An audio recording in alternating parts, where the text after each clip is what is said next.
Hey everyone. So if you live anywhere near the ocean, you know this feeling all too well. It's hot, the air's just thick enough to swim through, and you can practically hear your air conditioner begging for a break. We're going to dive right into this because, trust me, your AC is fighting a battle it was never really built to win. You know that exact moment, right? It's the absolute peak of summer, you're already sweating just sitting still, and then nothing. Just silence.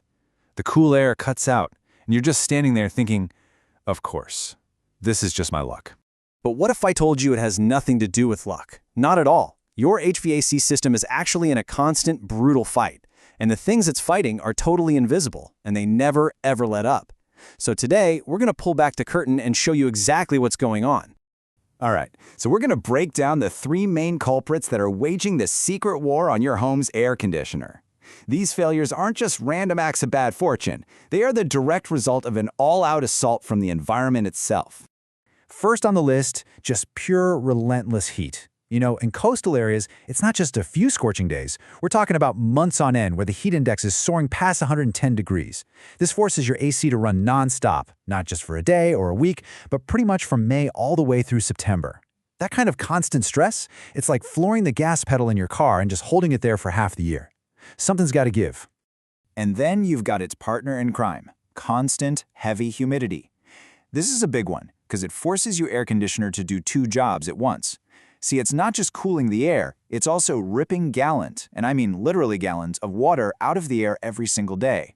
That basically doubles its workload compared to an AC unit in a nice, dry climate. And the third enemy, this one's the silent killer, corrosive salt air. These tiny, microscopic salt particles get carried in from the ocean and they just coat your outdoor unit. Over time, that salty film acts like a slow-moving acid, just eating away at all the important metal coils and fins that your system needs to get rid of heat. So we've met the bad guys. Now let's go look at the damage they're doing on the battlefield.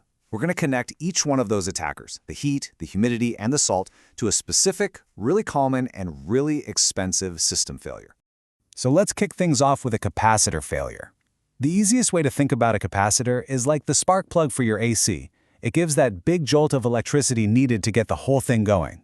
It's a pretty small part, but without it, your giant compressor and fan motor are basically just expensive paperweights. So how does the heat kill it? Well, all that non-stop running basically cooks the capacitor from the inside out. So if you've ever stood outside on a blazing hot day and your unit is just humming but not kicking on, yep, chances are it's this little guy that has finally waved the white flag. And remember that corrosive salt air we talked about? Well, here's the damage it does. It creates these thousands of tiny microscopic holes in the metal coils. Think of it like pitting. And this allows the refrigerant, the lifeblood of the whole system, to just slowly and silently leak out. And this, right here, is why just topping off your system with more refrigerant is such a waste of money. If a technician suggests that without finding and fixing the actual leak, you are literally paying them to vent expensive gas into the air. It'll just leak out again because the real problem, the physical holes eaten by the salt, is still there. And finally, our old friend humidity creates this lovely mess. Your AC pulls all those gallons of water from the air, and it's all supposed to drain out through a little pipe. Well, a warm, dark, wet pipe is the perfect breeding ground for algae and gunk, which creates a clog. And when it clogs, that water backs up, often right into your attic, ceiling, or walls.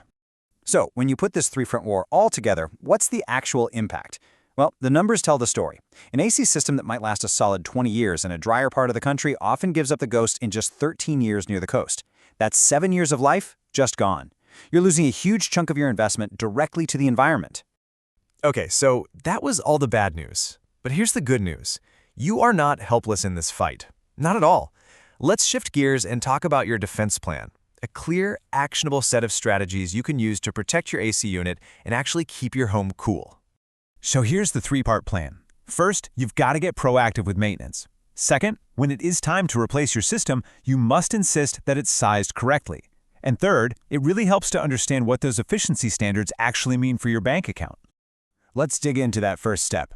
Proactive maintenance. Don't think of it as just another bill. Think of it as sending a scout on an intelligence mission. A good tech can spot the early signs of that salt corrosion. They can clean the gunk off your coils, flush out that drain line, and test the capacitor before it decides to die on the hottest day of the year. This is how you stop a small problem from becoming a total disaster. Now for step 2, and this is so important. If a contractor comes to your house and wants to size your new AC unit based on nothing but the square footage of your home, you need to show them the door. The only professional way to do it is with what's called a manual J calculation. It takes everything into account: your insulation, your windows, even which way your house faces the sun. And here's exactly why that matters so much. If the unit is too small, it's just going to run itself into an early grave, and you'll never actually feel cool. But, and this is what a lot of people don't realize, if it's too big, it will short cycle. It'll blast cold air and then shut off way too quickly. And because of that, it never runs long enough to pull the humidity out of the air, leaving you with that cold, damp, clammy feeling. Either way, you're wasting money and killing your system. Okay, and that brings us to the big one, the toughest decision that pretty much every homeowner has to face at some point. Your old AC unit breaks down. The repair bill's going to be expensive. So, do you patch it up one more time? Or do you finally bite the bullet and replace the whole thing? Let's talk about a really simple rule to help you figure that out. I mean, this is the classic dilemma, right? A repair feels cheaper in the moment. But the thing is, you're sinking cash into a system that's already on its last legs. A full replacement, yeah, it's a huge investment. But what you're buying is reliability, better efficiency, and a brand new warranty. Peace of mind.